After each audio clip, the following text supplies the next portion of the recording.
안녕하세요. 저는 30대 후반의 여자입니다. 요즘 사연을 즐겨 듣다 보니 이렇게나 다양한 사건과 인생이 있다는 걸 배우고 있는데요. 밝게 웃으며 살고 있는 사람도 그 마음속에는 어떤 아픔을 감추고 있을지 아무도 모를 수 있는 것 같아요. 저 같은 경우도 어릴 때부터 순탄하지 않은 인생을 살았지만 많은 분들이 부모님의 사랑을 듬뿍 받고 자랐을 것 같다는 말을 많이 해주시더라고요. 분명 가슴 아픈 일도 있었지만 누구보다도 긍정적으로 살아가려는 모습을 좋게 봐주시는 것 같아요. 하지만 저의 이야기를 들으신다면 기가 막히다고 깜짝 놀라실 거라고 생각해요. 한번 들어봐 주시겠어요?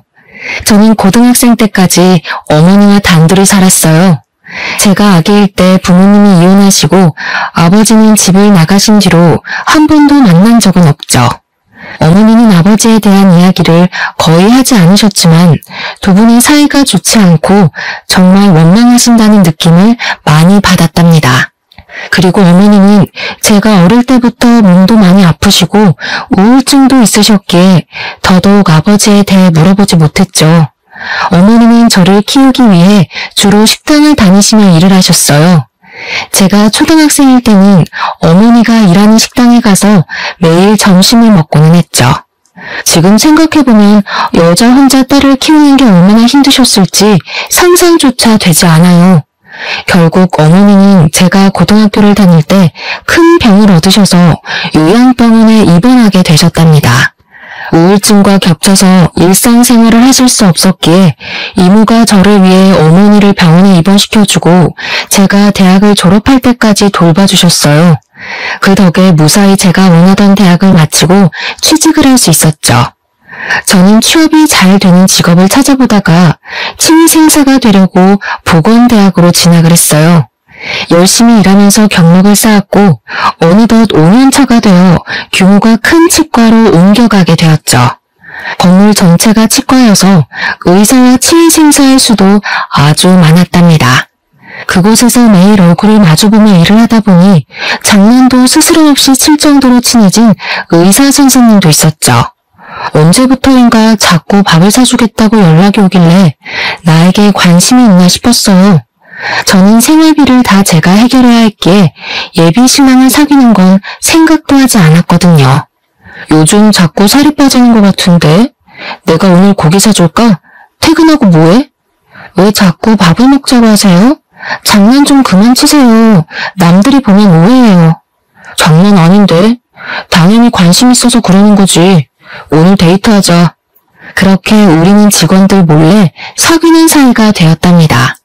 예비 신랑은 제가 생각했던 것보다 저를 잘 챙겨주고 다정한 사람이었어요. 사귄 지 1년 정도 되었을 때 예비 신랑이 프로포즈를 하는 게 아니겠어요? 사실 정말 기뻤지만 현실을 생각하지 않을 수 없었죠. 제 형편과는 차이가 많이 날 게 뻔했고 예비 신랑 부모님이 당연히 허락 안 할 거라는 걸 알 수 있었기에 전 프로포즈를 거절했어요.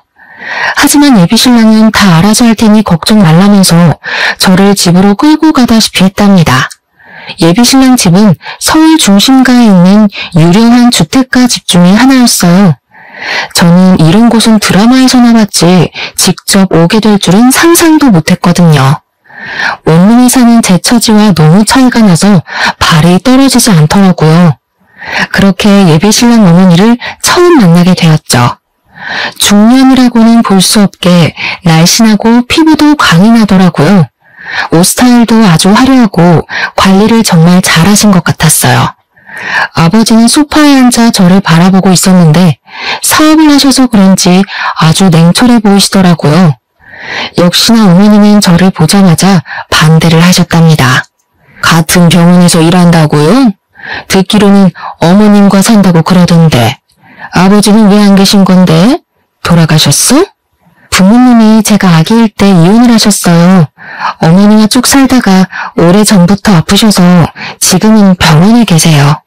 시모는 저를 한심한 눈으로 보며 쯧쯧 혀를 차더라고요. 저는 어찌할 바를 몰라서 바닥만 쳐다보고 있었는데 예비 신랑이 전화가 와서 2층으로 올라갔답니다. 예비 신랑이 사라지는 걸 본 시모가 갑자기 소리를 빽 질렀어요. 야, 내 내가 너 같은 애 딱 보면 견적이 나와. 너 신분 상승해보려고 우리 아들 일부러 꼬신 거잖아. 얼굴은 순진하게 생겨가지고 아주 꼴빼만이야 이거. 내 아들이 한 번만 만나달라고 해서 어쩔 수 없이 봤더니 역시나. 제 상황에 많이 기우는 건 알지만 저도 지금껏 열심히 공부하고 일하면서 제 나름대로 잘 살아왔다고 생각해요. 신분 상승이라뇨. 말씀이 심하시네요. 이거 봐. 어른한테 말 따박따박 하는 게 보통 얘기는 아니야. 야, 진짜 아무것도 모르는 애들 같으면 이럴 때 아무 말도 못해. 너는 아주 되바라졌구나. 결혼은 절대 안 돼. 저도 시부모님 사랑받고 살고 싶지 이렇게 처음부터 반대하는 결혼하고 싶지 않습니다. 그럼 가보겠습니다. 저는 예비신랑에게 말도 하지 않고 그대로 집을 나와버렸어요. 당장 직장에서 예비신랑을 보는 게 어려울 것 같아서 안 쓰던 휴가도 몰아서 써버리고 예비신랑 전화도 받지 않고 집에만 머물렀답니다. 예비신랑과 헤어지기로 결심했지만 막상 직장에 가서 예비신랑 얼굴을 보니 눈물이 먼저 흐르더라고요. 제 이상한 행동을 본 동료들도 둘의 사이를 알게 되었고 예비신랑은 곧 결혼할 거라고 모두의 앞에서 말을 해버렸죠. 예비신랑은 저에게 어머니도 허락하셨다면서 오늘 저녁에 다시 집에 가자고 하더라고요. 어머니가 많이 미안해하신다면서 같이 저녁을 먹자고 했다고 말이죠. 그렇게 다시 예비신랑을 믿고 시댁에 가게 되었어요. 집안에 들어가니 음식 냄새가 솔솔 풍기더라고요. 시부모는 이미 식탁에 앉아 저를 바라보고 있었죠. 시모도 전보다는 너그러워진 눈빛으로 저를 보며 일단 밥을 먹자고 하더라고요. 예비신랑이 제 밥그릇에 이것저것 반찬을 올려주는 걸 본 시모의 눈빛이 순간 날카로워지는 걸 느껴서 밥이 잘 안 넘어갔답니다. 그렇게 식사를 마치고 거실에 앉아 이야기를 나누게 되었어요. 우리 아들이 우리랑 인연 끊고 너랑 결혼한다고 집을 나갔었다. 그래서 어쩔 수 없이 너를 받아들인 거니까 우리 집에 누가 되지 않도록 행동거지 항상 조심하거라. 예비신랑이 시모에게 눈치를 주자 시모가 입을 삐죽이더라고요. 시모가 아들을 어려워하는 게 느껴졌죠. 어머니가 요양병원에 계신다니 상견례도 못할 거 아니냐. 결혼식에도 안 오시는 게 손님들 보기에도 부끄럽지 않을 것 같은데 새아가 생각은 어떠니? 네? 그래도 결혼식엔 엄마가 오셔야죠. 못 오실 정도로 그렇게 심하진 않으세요. 나는 우리 아들 하나뿐이라 미래에 어떤 아가씨가 결혼을 하게 될지 기대를 참 많이 했다. 내 친구들도 다 남부럽지 않게 살아서 혼수를 어느 정도로 해오는지도 대충 알고 있고 너는 혼수를 얼마로 생각하고 있니? 죄송한 얘긴데 월급 받아서 생활하고 엄마 병원비도 내야 하다 보니 제가 모아둔 돈이 별로 없어요. 열심히 모은다고 모은 게 3천만 원 정도예요. 뭐? 3천? 그걸 어디 코에 붙여? 그릇 세트도 못 살 돈으로? 이런 애랑 결혼을 시켜야 된다니 친척분들 보기에 창피해서 어쩌면 좋아. 아주 사기 결혼 당했다고 하겠어. 어머니, 그런 식으로 말씀하지 말라고 했죠. 우리 집도 처음부터 돈이 많았던 건 아니잖아요. 계속 이러면 저 결혼하면 어머니하고 연 끊을 수도 있어요. 아니, 너무 차이가 나서 속상해서 그렇지. 그럼 일단 결혼식은 좀 미루고 집에 들어와서 살림도 좀 배우고 집안 가풍도 좀 익히는 건 어떠니? 가정교육은 제대로 받았는지 내가 확인해봐야 할 거 아니니? 앞으로 같이 살면서 나한테 좀 배우고 됐다 싶으면 내가 아주 대단하게 식 올려주마. 그럼 일도 관두라는 말씀이세요? 전 계속 일하고 싶은데요. 그깟게 뭔 대단한 일이라고 계속 한다고 난리야. 결혼하고 싶으면 당장 관둬. 우리 아들 망신시킬 일 있어? 집에 들어와서 제대로 배우기나 해. 저는 그렇게 직장을 관두고 시댁으로 들어가게 되었어요. 이모가 가까이 사셔서 남편과 이모만 한 번 만나고 결혼식을 곧 올릴 거라고만 말해두었죠. 이모가 걱정을 하셔서 엄마에겐 말하지 말고 일단 기다려달라고 부탁을 드렸답니다. 저는 매일 새벽 6시에 일어나서 아침 식사를 준비해야 했는데요. 원래 일하는 분이 계셨는데 제가 들어오고 인수인계식으로 저에게 이것저것 설명을 해주시고는 다음날부터 관두셨더라고요. 저는 졸지에 시댁에 들어온 다음날부터 제가 요리며 청소며 모든 집안일을 다 하게 된 것이죠. 시부와 남편이 출근한 뒤에 시모가 저를 부르더라고요. 그런데 옆에 낯선 여자가 같이 앉아 있었어요. 오늘 아침은 너무 짜더라. 시아버지는 짠 거 싫어하시니까 앞으로 조심하도록 해. 이쪽은 내 비서야. 앞으로 매일 볼 테니까 깍듯하게 잘 모시도록 해. 앞으로 가족같이 잘 지내봐요. 빈손으로 시집 왔다길래 기대했는데 생각보다 얼굴이 너무 별로다. 내가 말했잖아. 너보다도 인물이 한참 떨어진다고. 도대체 우리 아들을 어떻게 구워 삶았는지 원. 둘이 있을 때 써먹는 기술이 있나 보죠 뭐. 보통 저렇게 생긴 애들이 여우들이 많더라고요. 어머니 말씀이 너무 심하시네요.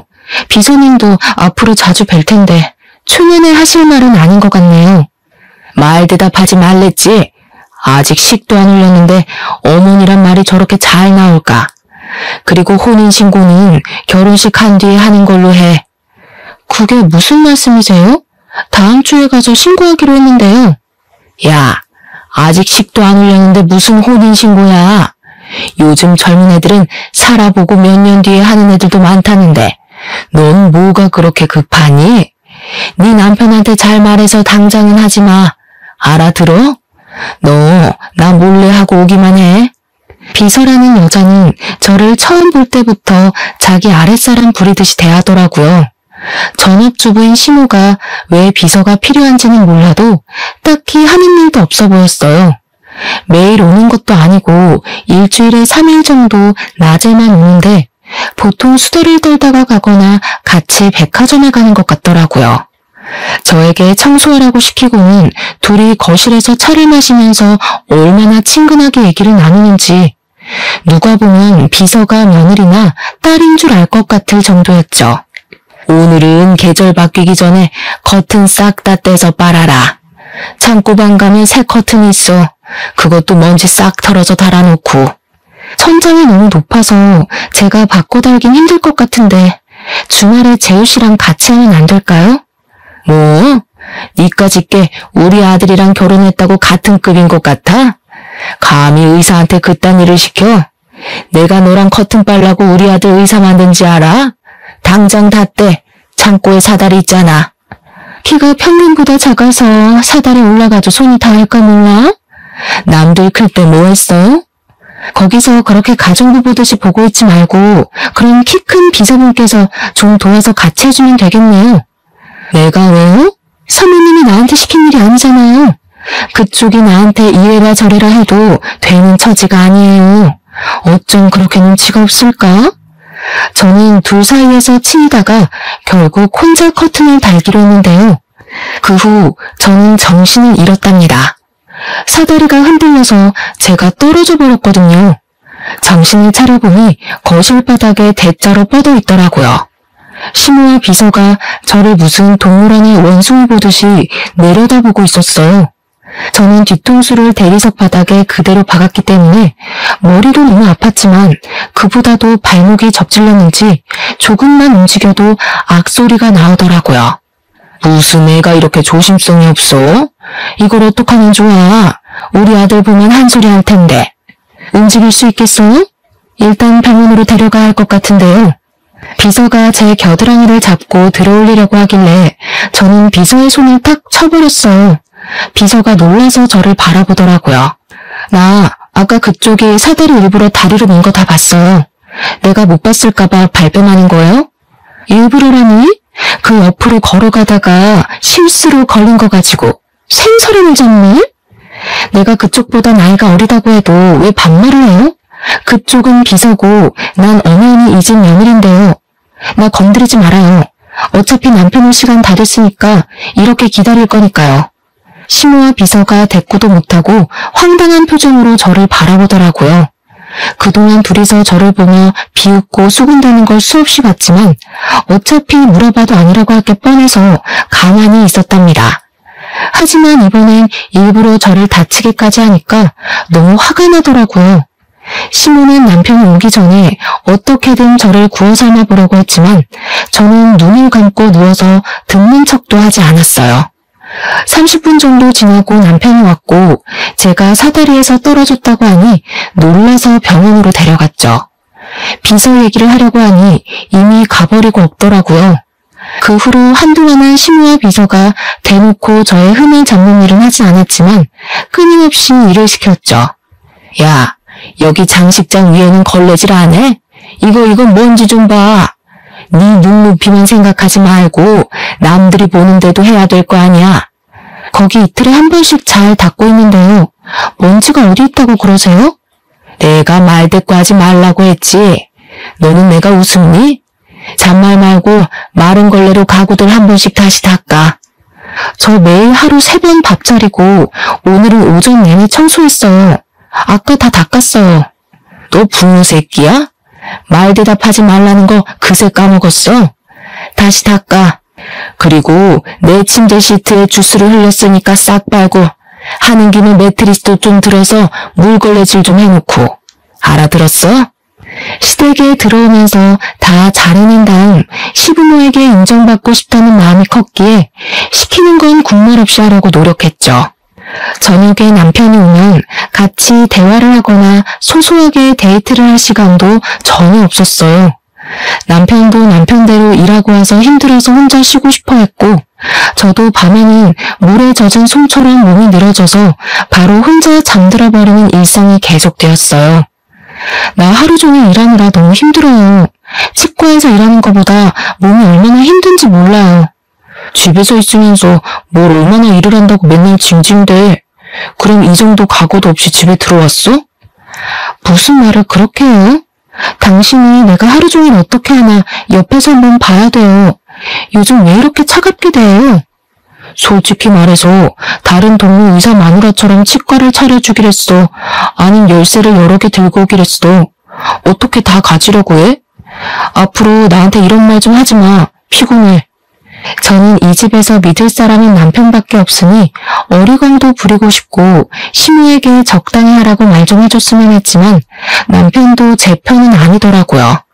직장 동료들이나 친구들도 제가 마치 신데렐라라도 된 듯이 그저 시집 잘 가서 걱정 없이 산다고 생각하는 것 같았죠.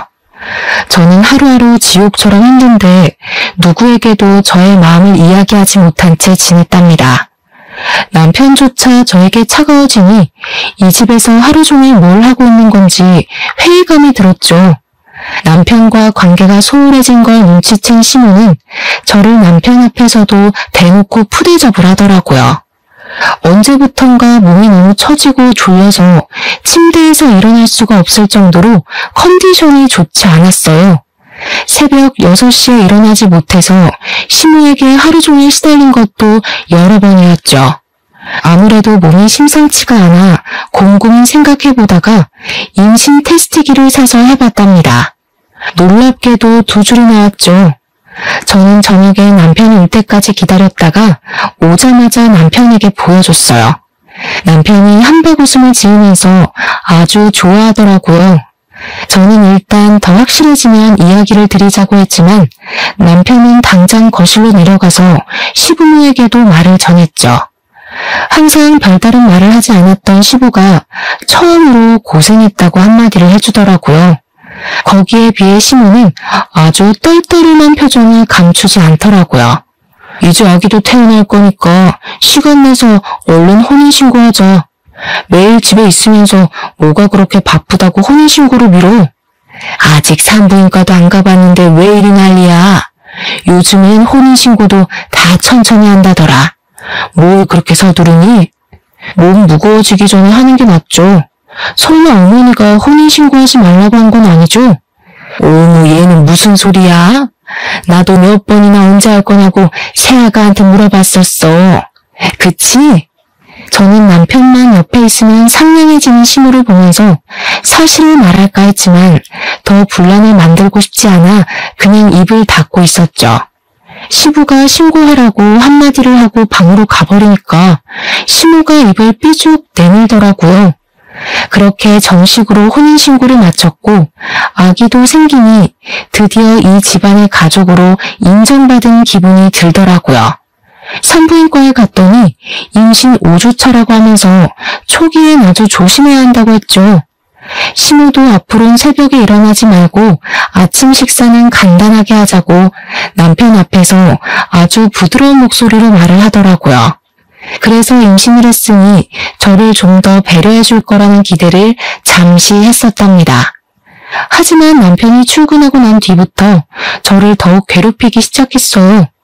자꾸 가구를 들어서 옮기는 걸 시키거나 무거운 택배를 가져오라고 자꾸 시키더라고요. 제가 힘들어서 못하겠다고 하면 임신한 걸로 유세 떤다고 소리를 빽 질러댔답니다. 어느 날은 친목 모임을 집에서 하기로 했다면서 10명이 올 테니까 한정식 느낌으로 저녁을 차리라는 거예요. 그러면서 메뉴를 쫙 적어서 제 앞에 던지더라고요. 겉절이까지 담그라고요? 어머니, 저 지금 입덧해서 음식 냄새도 못 맡는 거 아시잖아요. 그래서 지금 못하겠다는 거야? 내 친구들 앞에서 나 개망신 주겠다 이거야?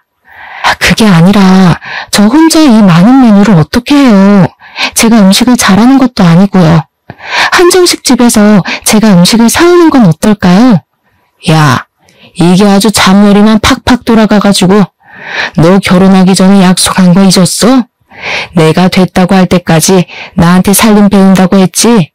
임신해서 혼인신고까지 했다고 이제 다 끝난 것 같아?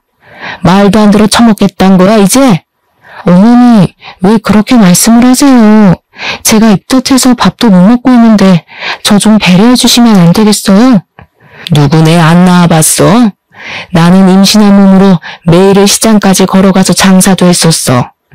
난 내 친구들한테 우리 집으로 오라고 얘기 다 해놨으니까 나 망신 주고 싶으면 네 마음대로 해.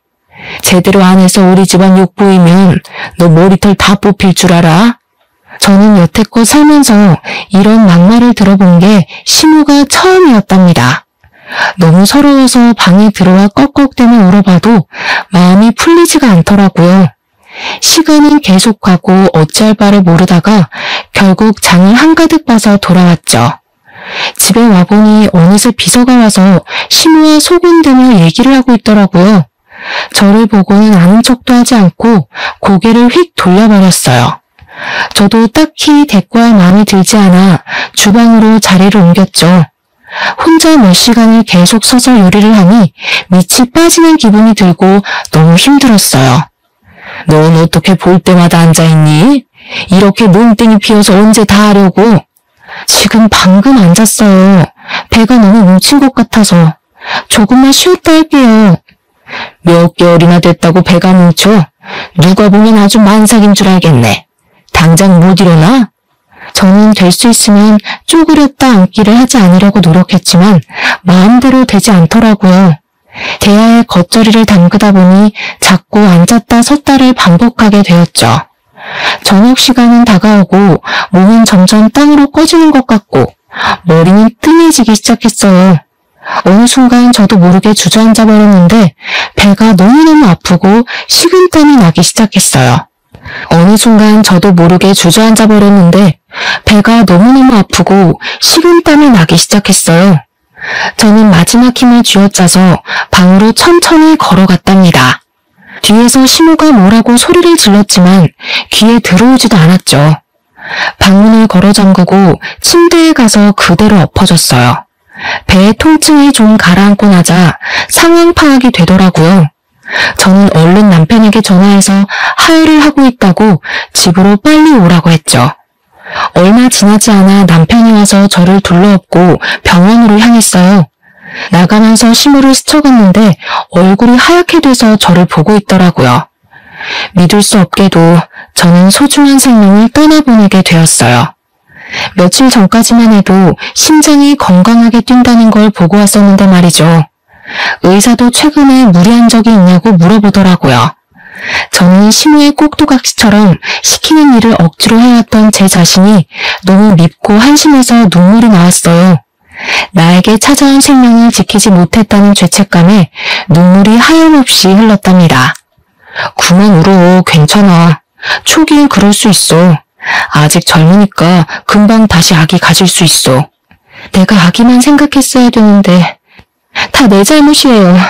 우리 아기 불쌍해서 어떡해.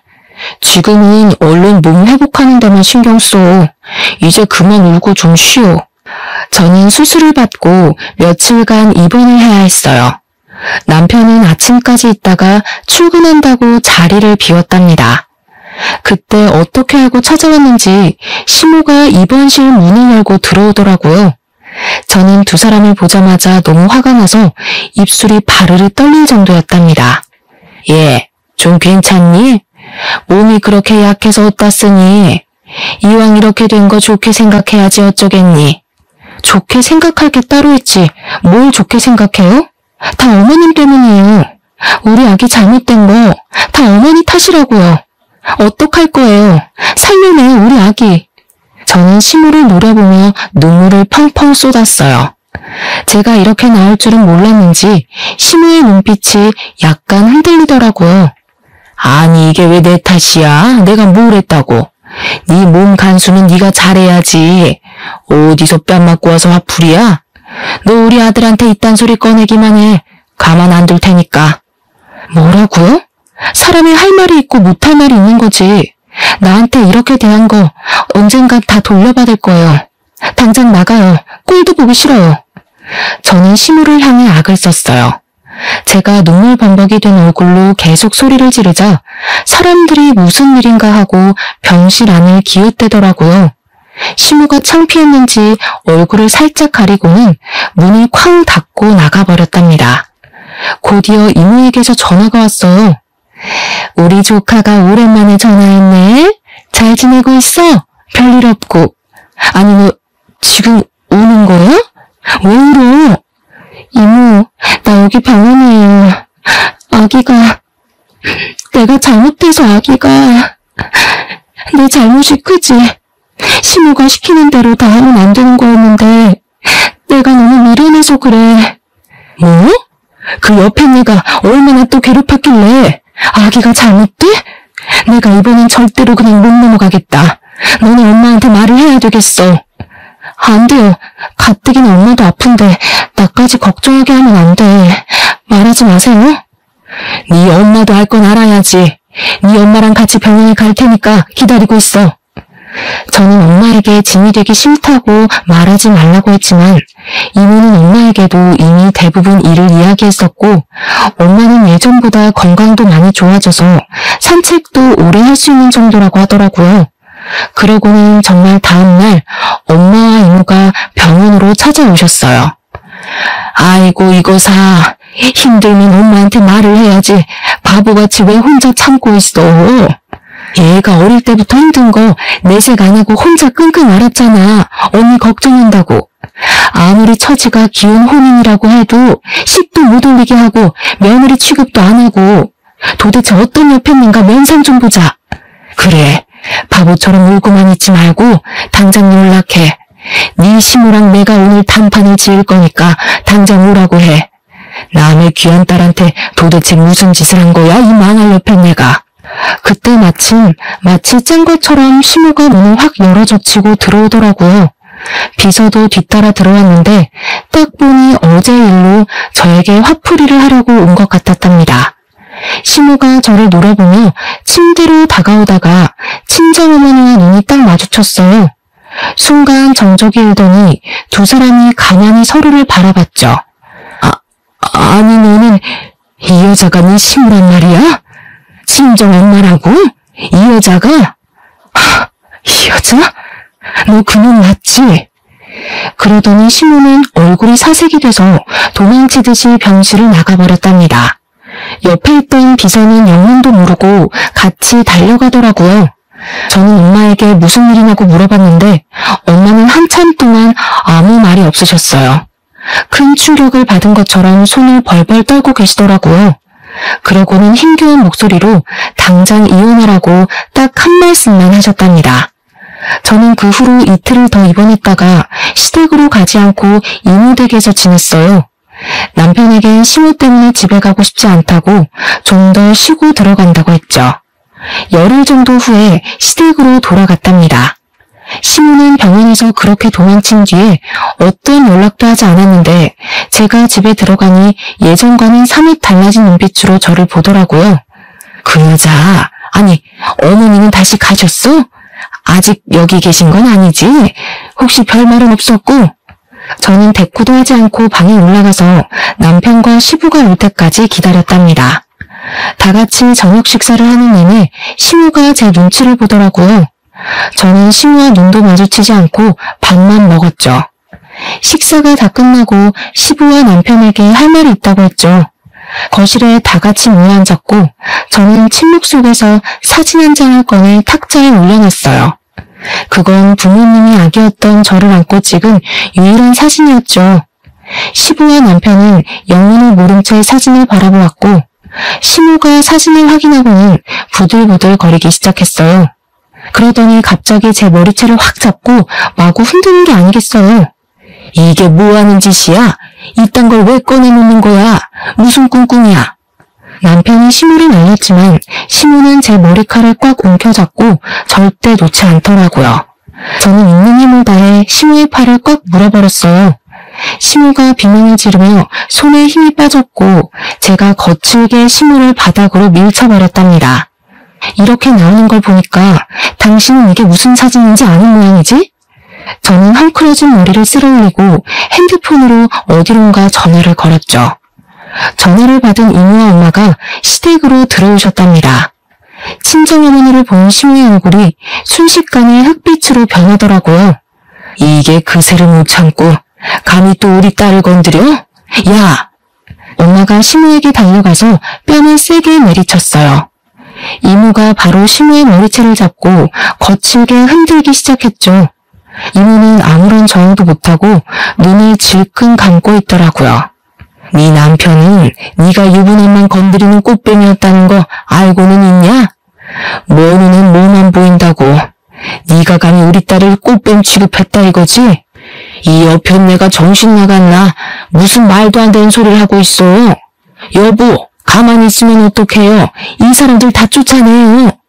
네가 내 남편이랑 바람이 나서 기어이 이혼시킨 바람에 우리 딸이 아비가 없는 거지. 다 네 탓이면서 우리 딸을 구박해? 이 몹쓸 것들아. 네가 과거 싹 묻고 언제까지 잘 살 줄 알았어? 나 때문에 이혼했어? 네 남편은 애초에 정 떨어졌다더라. 나 아니었어도 어차피 갈라섰어. 아, 그러셔. 둘이 사랑의 도피까지 하셨으면 천년만년 살았어야지. 고작 6개월 살고 비렁뱅이를 만들어서 버렸어? 이 천벌 받을년. 엄마와 이모가 시모의 멱살을 잡고 흔들자 시모도 질세라 엄마의 머리채를 잡고 싸우기 시작했어요. 저는 재빨리 시모를 엄마에게서 떼어내서 밀쳐버렸어요. 시모가 씩씩대며 저를 째려보는데 역시나 반성의 기미는 하나도 보이지 않았죠. 엄마는 병원에서 마주쳤던 그날 저에게 모든 사실을 다 이야기해 주었답니다.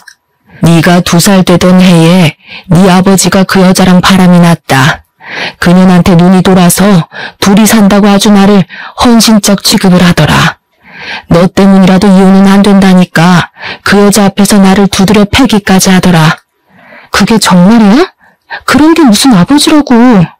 나한테 미리 말해줬으면 좋았잖아. 어떻게 혼자 가슴에 묻고 살았어? 여기서 그 여자를 다시 볼 줄 누가 알았겠니? 네 아버지랑도 6개월인가 살고 사라졌다던 여자를 말이야. 얼마 살지도 못하고 거지꼴로 찾아와서 받아달라는데 소금 뿌리고 쫓아내버렸지. 꼴랑 그거 살 거면서 엄마랑 나를 버린 거야? 아주 대단한 사랑 납셨네. 근데 이 여자가 그 동네에서 유명한 꽃뱀이었다더라. 결국엔 돈 많은 남자 만나 아들은 의사 만들고 떵떵거리고 살았네. 그런 년이 감히 우리 딸을 집안 기운다고 시집살이를 시켜? 우리가 누구 때문에 이렇게 됐는데? 시부와 남편은 이 상황을 믿기지 않는 듯이 한참을 바라보기만 하더라고요.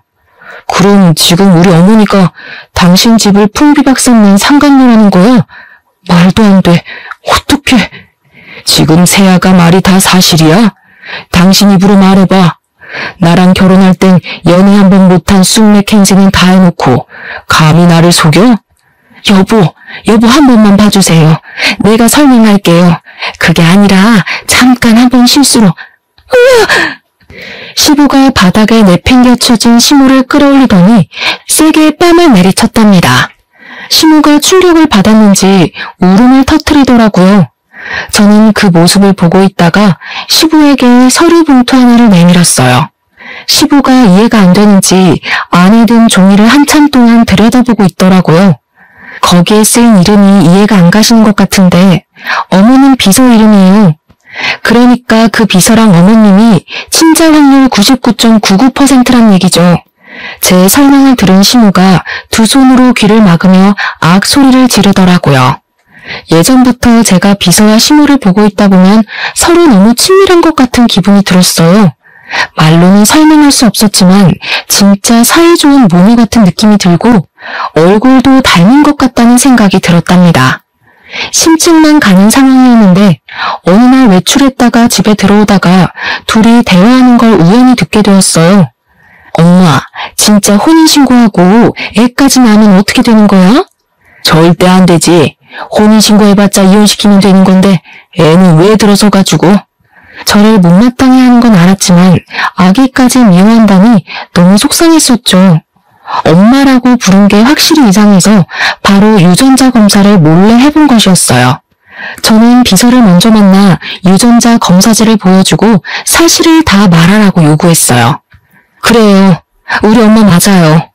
우리 아버지가 누군지는 나도 몰라요. 어릴 때부터 그냥 외할머니랑 살았고 엄마가 당신 시아버지 몰래 계속 돈을 대주면서 살았어요. 따지고 보면 나도 피해자라고. 그래도 우리 엄마 그렇게 나쁜 사람 아니라고. 원래는 시부의 비서로 회사에 입사시키려고 했는데 워낙 머리가 안 좋아서 면접에서 자꾸 떨어지는 바람에 물거품이 되었다네요. 그래서 시부의 비서로 채용해서 월급이라는 명목으로 매달 넉넉하게 용돈을 줘가며 숨겨서 키우고 있던 것이었죠. 나는 숨기는 거 없이 다 말해줬으니까 제발 그쪽 시아버지한테는 말하지 말아줘요. 그러면 엄마도 나도 끝장이에요. 그쪽은 아직 잘 모르겠지만 얼마나 무서운 사람인데요. 화나면 진짜 인정사정 없다고요. 그러기엔 그쪽이나 당신 엄마나 나한테 너무 인정사정 없이 굴었네요. 이제 내 차례니까 기대 많이 하고 있어요. 모든 사실을 알게 된 시부는 매달리는 시모를 현관문으로 내동댕이 쳐버렸어요. 시모는 얼굴이 사색이 돼서 무릎을 꿇고 싹싹 빌더라고요. 몇십 년 동안 순진한 척하면서 나를 속였단 말이지. 내가 당신 얼굴만 보면 아주 치가 떨려. 긴 말 필요 없어. 당장 눈앞에서 사라져. 여보, 제발 한 번만 봐주세요. 막말로 애 버리는 여자보단 나처럼 끝까지 책임지는 여자가 나은 거 아니에요? 이게 아직도 입을 놀려? 자기 딸을 데려다가 감히 내 옆에서 둘이 비서라느니 연기를 했다 이거지? 당장 이혼이야. 당장 꺼져. 남편은 큰 충격을 받은 채 계속 고개를 떨구고 주저앉아 있었죠. 저는 시모가 문 밖에서 통곡하는 소리를 들으며 엄마와 이모를 모시고 시댁을 나왔답니다. 시간이 흘렀지만 남편에게는 아무런 연락이 없었어요. 저도 남편이 마음을 추스를 시간을 주기 위해서 그저 묵묵히 기다릴 뿐이었죠. 몇 개월이 지나고 남편에게서 만나자는 연락이 왔답니다. 약속 장소로 나가보니 남편은 한눈에 보기에도 살이 빠져있고 얼굴도 까칠하더라고요. 빨리 연락하지 못해서 미안해. 병원도 휴직하고 다 꼴 보기 싫어서 혼자 살 집도 구하느라 나름 바빴어. 괜찮아요. 시간이 필요한 일이니까요. 남편과는 예전처럼 사이가 좋은 건 아니었어도 서로 싫어해서 헤어져야 하는 건 아니기에 가슴이 너무 아프더라고요. 하지만 엄마와 제 인생을 망가뜨린 여자의 아들이었기에 더 이상 함께할 수는 없다는 건 저도 남편도 너무나 잘 알고 있었어요. 저는 이혼 서류를 내밀었고 남편은 순순히 도장을 찍더라고요. 한동안 아무 말이 없다가 남편이 입을 열었죠. 어떤 말을 해도 어머니와 내가 용서받을 수는 없다는 걸 잘 알아. 내가 대신 사과해도 소용없겠지만 이거라도 꼭 받아줬으면 해. 혼인신고 날짜가 비밀번호야. 남편은 통장 한 개를 저에게 건네주었어요. 통장을 열어보니 20억이 찍혀있더라고요. 저는 놀라서 얼른 남편에게 돌려주었죠. 내가 이렇게 큰 돈을 왜 받아요? 돈 많다고 다 돈으로 해결하겠다는 거예요? 그게 아니야. 네가 부모님과 누렸어야 할 행복과 지난 세월을 어떻게든 보상하고 싶어서 그래. 이래야 내가 너랑 헤어질 수 있을 것 같아. 저는 계속 거절했고 남편과 실랑이를 벌이고 있었어요. 그때였죠. 어디서 나타났는지 시모가 나타나서는 시모가 통장을 제 손에서 탁 뺏어가는 게 아니겠어요? 남편의 얼굴이 일그러지면서 시모의 손에서 억지로 통장을 빼앗았어요. 시모가 안 뺏기려고 버둥거렸지만 남편이 시모를 바닥으로 밀쳐버렸답니다. 도대체 왜 얘한테 그 돈을 줘야 되니? 네가 여자의 정신 나가도 단단히 나갔구나. 엄마가 살려달라고 아버지 좀 설득해달라고 그렇게 애원을 해도 쳐다보지도 않더니 다 너 때문이야. 네가 나타나서 이 사달이 났어. 눈이 벌개진 시모가 제 머리채를 잡으려고 달려들더라고요. 저는 얼른 옆으로 비켜섰고 시모는 그대로 앞으로 고꾸라져 버렸죠. 아직도 자기가 무슨 짓을 저질렀는지 파악도 못하고 또 다 내 탓으로 돌리려는 걸 보니 사람 되긴 글렀네요. 당신 같은 인간한테서 태어난 사람만 불쌍할 뿐이네요. 당신이 내 인생을 망친 거지. 이 불려우 같은 거 처음 봤을 때부터 느낌이 안 좋더라니. 그때 어떻게든 결혼을 말렸어야 되는 건데 아이고 말년에 이게 무슨 신세야. 시모는 커피숍에 주저앉아 꺽꺽 울면서 소란을 피우더라고요. 아직까지도 자신이 저지른 일을 반성조차 하지 않는 모습에 기가 찼죠. 통장 가져갈게요. 당신 어머니 하는 걸 보니 내가 이 돈을 꼭 받아야 할 것 같네요. 잘 쓸게요. 저는 시모 쪽은 쳐다보지도 않고 통장을 챙겨 밖으로 나갔어요. 이제 진짜 남편과 마지막이라고 생각하니 눈물이 나더라고요. 커피숍 쪽에서 시끄러운 소리가 들려 뒤돌아보니 남편이 거칠게 문을 열고 나가고 그 뒤를 시모가 고래고래 소리를 지르며 쫓아가더라고요. 그 모습을 마지막으로 다시는 두 사람을 만나지 않았고 합의 이혼으로 남편과의 인연을 정리하게 되었죠. 그 후로 1년 정도 시간이 흐르고 어느 날 전 남편으로부터 한 번 연락이 왔더라고요. 오랜만이야. 알릴까 말까 고민했는데 어머니 일주일 전에 돌아가셨어. 부담 가질까봐 장례 다 치르고 전화했어. 세상에, 갑자기 어떻게 된 거예요? 매일 아버지 집 앞에 서 있다가 차에 치여서 사고가 크게 났었어.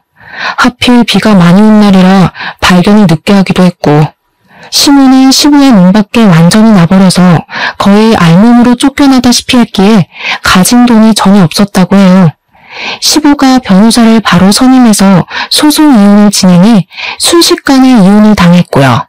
부잣집에 살던 미련을 못 버리고 매일 밤 시댁 앞에 가서 시부를 부르고 집 앞을 서성댔다고 하네요. 사고가 난 뒤에 오랫동안 병원에 입원해 있었는데 숨겨두었던 딸만이 시부를 찾아가서 간병을 하다가 결국 돌아가셨다네요. 아무리 치가 떨릴 정도로 미운 사람이었다고 해도 시모의 비참한 말로에 마음이 썩 좋지는 않았죠. 친정엄마에게도 말씀을 드렸더니 한동안 말이 없으시더라고요. 과거의 묵은 아픔을 많이 걷어내서인지 다행히도 엄마의 건강은 많이 좋아지셨어요. 저는 아예 다른 도시로 이사를 가서 새로운 치과에서 일을 시작했죠. 다시 예전에 활기찼던 제 모습으로 서서히 돌아갔답니다. 저는 남편이 준 돈의 일부로 작은 아파트를 사서 엄마와 함께 살기 시작했죠. 이젠 엄마도 우울한 마음에서 많이 벗어나셔서 저녁에 제가 퇴근하고 돌아가면 함께 웃으며 밥을 먹는 일상을 지내고 있어요. 세상을 살면서 다양한 사람을 만나지만 어떻게 보면 다른 이들에게 아픔을 주고 피해준 사람들이 더 잘 사는 것 같이 보이는 경우가 참 많았어요. 인생이 참 불공평하다는 생각도 들고 저렇게 마음이 모질어야 편하게 살 수 있는 건가 하는 생각도 들기도 했죠. 하지만 시모의 인생을 보니 자신이 저지른 일은 다 돌아온다는 사실은 틀림없는 것 같아요. 저도 이제 아픔은 툭툭 털어내고 다른 사람들에게 베풀어가면서 살아가려고 해요. 사연을 듣는 분들 중에서도 힘든 일이 있는 분이 계시다면 우리 같이 다시 시작하는 마음으로 힘내보았으면 좋겠네요. 저의 이야기를 들어주셔서 감사합니다.